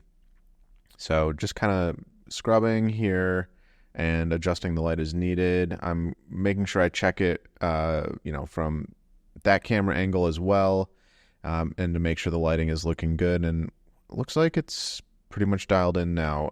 When he leans in now, we have some really nice contrast on that side of his face. And we just got to back that light off so it's not kind of clipping through his arm there. Not a huge deal if it's out of frame. And I think that is starting to look really good. I think we have the lighting pretty much set. And now what we're going to do is we're going to move up here, and we're going to start to assemble all of our shots right here in the sequencer. But before we get into that, and I know I'm moving fast here, you can see from this wide angle we have those fires are just kind of floating in space there. So I think I'm going to just add some stones underneath them from Quixel Megascans, and I'll just do that really quickly. It's just to make it so the fire isn't floating there, so there's something underneath. So we'll speed this up pretty quick. So we're just going back into the limestone quarry here, and really quickly I'm grabbing this stone, and I'm just going to throw it into the level, scale it up, and kind of move it under the fire so it looks good.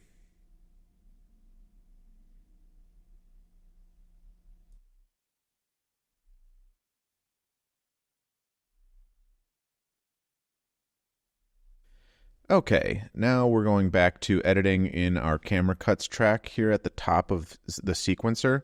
And we have the little blue camera selected, so our viewport is showing all of our edits that we're making. And we're just adding new camera angles by hitting that little plus in the camera cuts track and selecting them from the drop-down menu. And I'm just kind of scrolling through. I'm looking for different parts where he's moving. I want to cut on action. I want to cut on some movement. And mostly I want to cut when he's turning from one camera to another. So you see there, he looked away to the next camera, and kind of right in the middle of that look, I think, made a good cut. And we're just holding on this. This is our favorite angle here. It's looking really good. And again, turning away to that third main camera angle, and there we're adding our cut right there. And we're just scrubbing through, and there's kind of our final camera angle. You can see I want to make sure that cut comes after that little movement there on the transform track. And now I'm going to go back here, just kind of, I think this wide shot could use some more foreground elements. So I kind of want to get some of those embers and fire kind of more in the foreground. So we're just going to grab that, and we're going to duplicate those that particle and point light there. So we'll just grab that, duplicate those, and scoot them over. And we're back to our wide angle. I'm going to rotate them so the embers are floating in front of the camera, just to give a little more visual interest. And we're going to bring down the intensity on that light quite a bit. That's looking nice. And then I just want to make sure that this new point light isn't messing with the lighting that we have on our character. So I'm gonna play it back and check the attenuation radius on that light. As you can see, that's a pretty big one. So we're just gonna pull the attenuation radius down so it's only affecting the stuff in the foreground there. I think that's looking really good.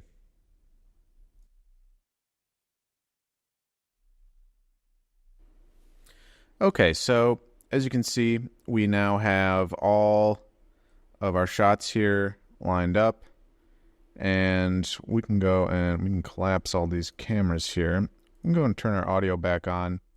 Why don't we give this a watch and just kind of see how it's looking? They're coming.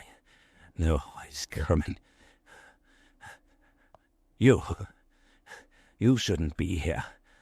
But since you are, let me tell you something. There's things in these woods, things that ain't natural. I've seen them. Shadows that move when they shouldn't.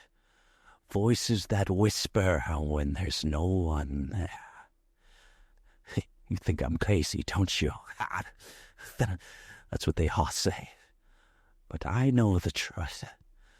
Listen close now. When the moon's high and the wind stops, that's when they come. Silent as death. Hungry as hell. Wait. Did you hear that? They're coming. Run! Okay, I think those cuts are looking pretty good. That's a pretty good edit. And we did that all here. You can see all the cuts here in the sequencer here in Unreal Engine. So we can actually export this camera cuts track. This is what we'll export out of our movie render queue, and we'll bring that entire sequence into Adobe Premiere, where we'll add the sound design. You could do the sound design here in Unreal Engine if you wanted. It's just a little clunky. So, but you can do the sound design in any software you want. Now, before we do that, I decided that the animation was still a little bit wobbly and a little bit jerkier than I would like in the head and the body control. So I decided to add another quick sort of pass of smoothing just to the body control curves. We're doing the exact same thing we did earlier when we cleaned up the animation. And I'm adding a 0.1 low pass Butterworth filter to the body control and the head control. And yeah, we really are losing a lot of the finer details of the animation, but it's a trade-off. The reality is, this type of motion capture is just not that great. And so you're going to have to decide if you want to, reduce some of the subtler movements in favor of a more stable, smoother animation, or leave them in and have, some potential jitters in there that, could make the animation look a little cheaper. So that's my personal preference for this particular project. I would like it a little more smooth and stable. And that's really up to you as the artist. So I'm just going in here, and like I said, I'm now adding that same filter to the head control. So we'll go ahead and add that. Okay, so now we can just kind of watch that back, and you can see that the animation is a lot smoother now. And I personally think that works a little better for this. It was just a little distracting with the way he was kind of wobbling. And I think this does the job. It is, we've created a vehicle for Metahuman Animator, the face animation, which I think looks really good. And the body animation is good enough, I think, to really help carry the performance, using Metahuman Animator. So that's looking good. I think in watching this, I noticed his eye line was still off at a few points here. So just really quickly, I'm going to correct that. We're going to go down to the additive track for our Metahuman control rig here. And we're going to go down to the head control, and you can see we already have, those keyframes in there. And I'm just finding the parts where he's he should be looking at the camera, but he's looking away. And I'm correcting that. I'm rotating it until he's looking in the camera, and then adding a keyframe there, and that's going to fix that. All right, so now we're going to export this. So you do that by going over to this little movie clapper icon, and we're going to make sure we have movie render queue selected, and just go ahead and click that. And you can go up to your settings here, and we're going to change the resolution, the output resolution, to UHD. So that's 3840 by 2160. And just make sure you have an empty folder set as your destination, your export destination. And that's just because what we're going to actually export here is a big image sequence. We're going to export an image for each frame of the video, which will then be imported as an image sequence into Premiere, or whatever your editing software of choice is. So just go ahead and make a new folder and set that as your path. And we can just go ahead and export that. That's good. We have JPEGs selected, and then hit render local. And this will probably take a little while. I have this part sped up, but this will export an image sequence of everything, and we're just going to jump ahead to Premiere, and you can see how that gets imported. All right, so in Premiere we have an empty bin, which you can just double click on, and then navigate to your folder where you exported everything, and here you'll see all the frames of your shot and of the entire sequence. You'll see every shot here, as you can see, and you just want to select the first frame and make sure image sequence is checked down there, and go to open, and that'll import all the frames as a single video file. But you want to right click on this and go to modify, interpret footage, because when it gets imported as 29 frames per second, and we want it to be set to 24, which is how we were creating it in Unreal Engine. So select that and set it to 24 and hit OK. And then you can just go right to your clip in your bin, right click, and you can do a new sequence from clip. And that will just make a brand new sequence with your clip in it and the settings of the sequence all conformed to your clip. And here you can see it playing back. And we're going to jump ahead to the completed sound design so you can see how that looks. Okay, I just want to go over this really quickly and show you what sounds I have in my Premiere timeline. And we're not going to spend too much time here. I just wanted to show you what I added. So what we have here up here, this is his voice track, and almost everything here has this studio reverb effect applied, and then I just added a little decay, and that's to just give it a little bit of an echo, make it kind of fit the environment a little bit more. But here's what his voice ends up sounding like. That's what they all say. But I know the truth. And right under that, we have just kind of some wind noise, kind of the wind howling. I'll just play that. That's going on in the background. We have, this bonfire sound to match the fire.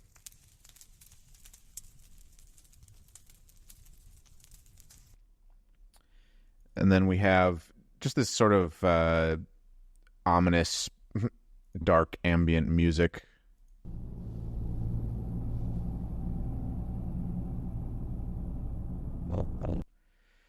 And then we have these wolves sort of howling off in the distance.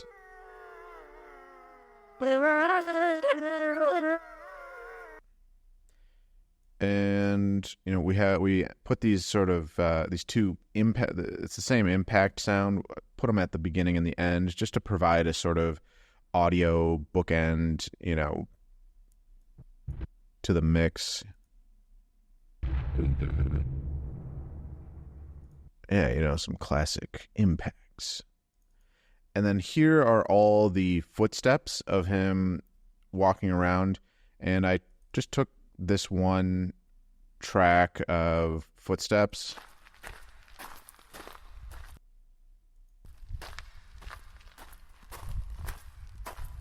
So I just took that and then cut it up and matched it to his movement, and then nested it so that I could apply the echoing effect to the entire track. And there you have it. There is the entire movie with audio. That ain't natural. I've seen them. Shadows that move. And I think that looks and sounds really good. So there's your movie. They're coming. They're always coming. You shouldn't be here. But since you are, let me tell you something. There's things in these woods. Things that ain't natural. I've seen them. Shadows that move when they shouldn't. Voices that whisper when there's no one there. You think I'm crazy, don't you? That's what they all say. But I know the truth. Listen close now. When the moon's high and the wind stops, that's when they come. Silent as death. Hungry as hell. Wait. Did you hear that? They're coming. Run! Okay, well, thank you very much for watching. If you made it all the way to the end here, congratulations. I really hope you learned something. And, if you found any of this valuable, please consider leaving a like and a subscribe. And, let me know in the comments what you think of the format. If there's anything that you would do differently, please point that out. I'm going to put a Discord in the description as well, or in a pinned comment. So hopefully we can get more, live discussion going regarding these tutorials and what you guys want to see. All right. Thank you very much for watching, and I will see you in the next one.